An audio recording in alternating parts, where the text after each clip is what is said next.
I'm out there looking. I'm peaking, and I'm seeing the future. Oh shoot, 2022 looking good. Yes, sir.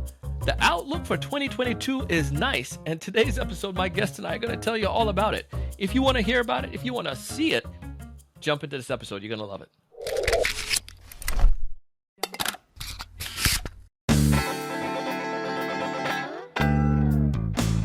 Hey, everyone. Welcome to another great episode of the Sales Evangelist podcast. My name is Donald C. Kelly, the Sales Evangelist, and I'm so excited for another great episode. I'm so excited to be here with you today. The reason why I'm bringing Tom on an episode today is I blew past this topic, and I really just want you to get it.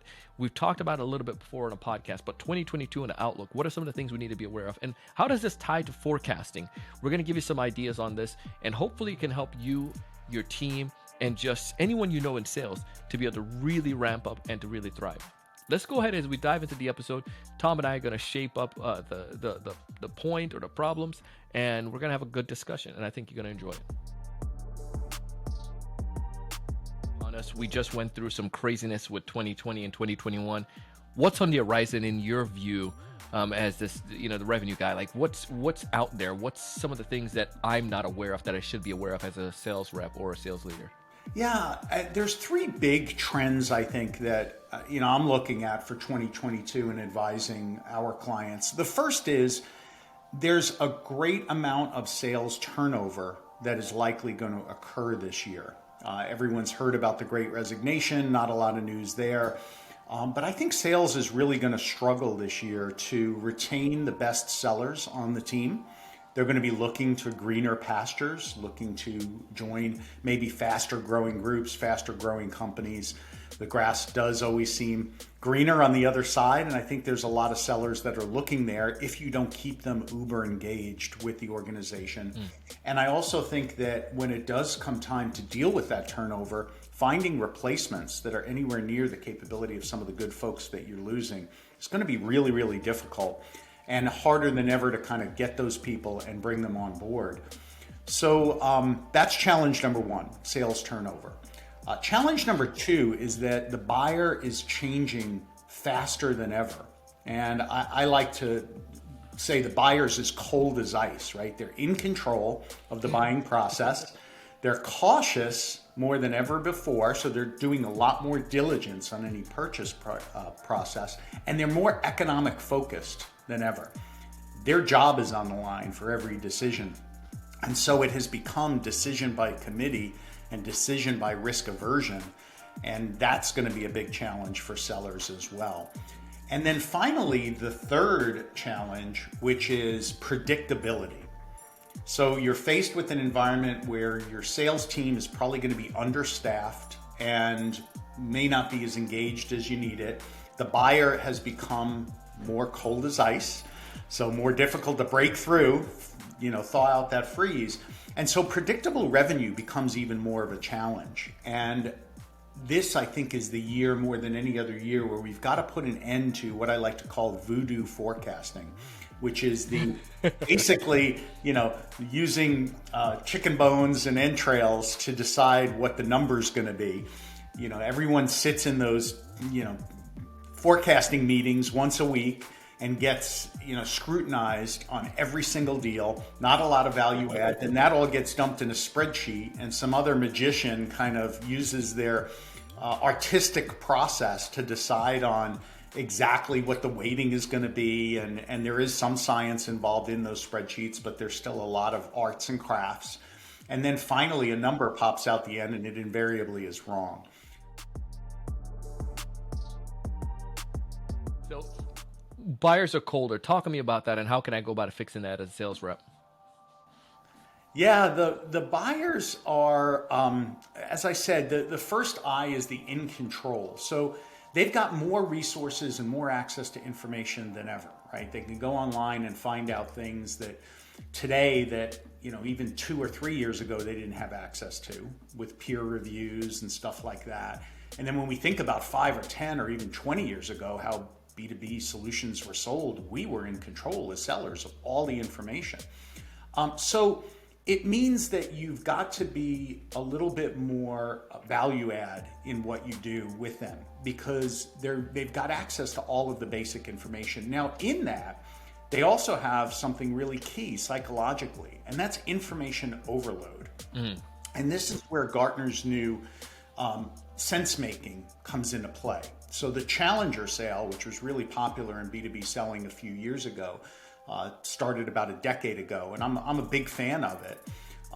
Today has morphed a little bit, because if you challenge someone too much, they're already under amygdala overload. And what that means is that they're already overwhelmed with a lot of psychological pressure, with COVID, with health issues, with economic issues, with future issues of not being able to see around the corner for their kids going to school, events, everything. It's been a crazy environment that we've been in. And so if you challenge them too much, it's going to be an issue. At the same time, they're also overloaded with an overchoice of information. So it provides this great opportunity to be able to be the sense maker in the market, and Gartner recognized this, and they're starting to put in place the practices to do this. What that means is that you're there to curate. Think about how much you rely on curated content just in general, whether it be Spotify and lists of favorite people, right? Whether it be Amazon and the recommendations that you get, Netflix and the curated content that's purposefully sent to you based on your list, on your viewing preferences. So it's this kind of a personal concierge or facilitator that ultimately is what the new generation of seller needs to do, and it provides an amazing opportunity.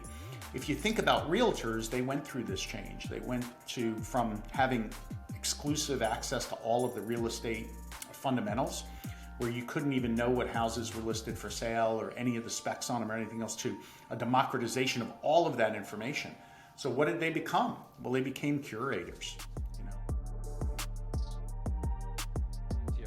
Let's talk about the idea of predictability and the revenue. Like, if you could do that in like a couple of minutes, tell us what should I anticipate this year with that? Yeah, I think this is the year we get it right with regard to forecasting and predictable revenue, and maybe not complete, but that we kind of say, you know what, the old way of leveraging spreadsheets and leveraging just these kind of expert one or two resources within the organization to try to come up with the golden number that we're going to report up to management and up to the board, it's not working. Most organizations are really inadequate. Only 17% approach forecasting in a way that would be considered scientific.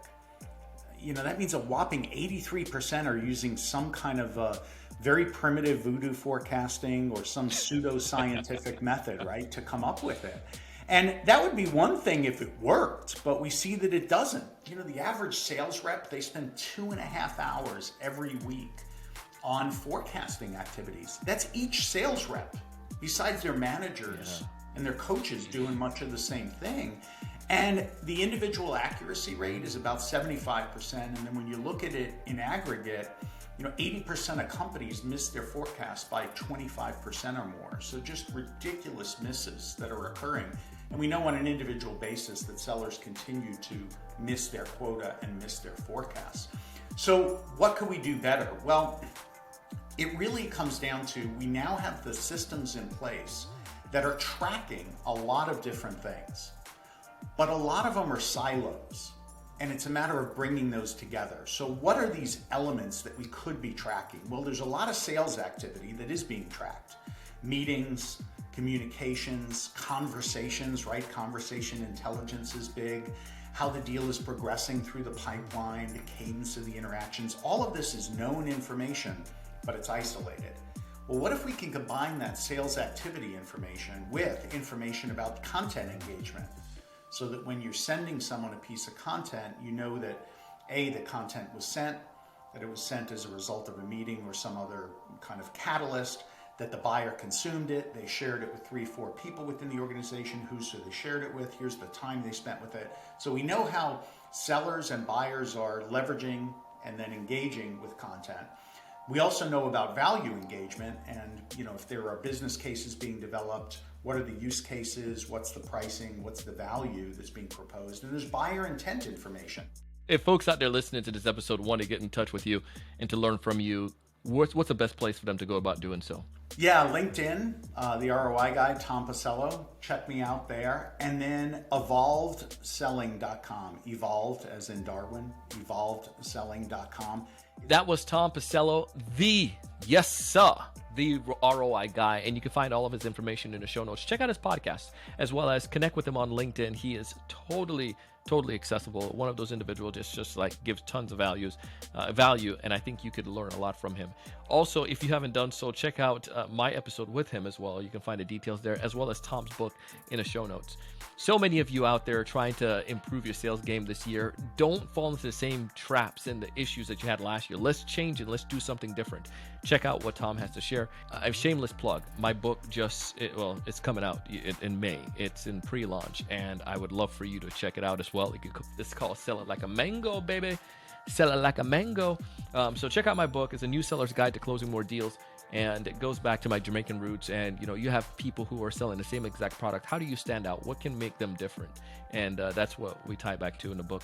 Hope you enjoy it. I mean, when it's all said and done, I want you to find more of your ideal customers. I want you to know what to say when you reach out to them. I want you to close more deals. But most importantly, I want you to raise your level of thinking and go out and do big things. Thanks so much for watching.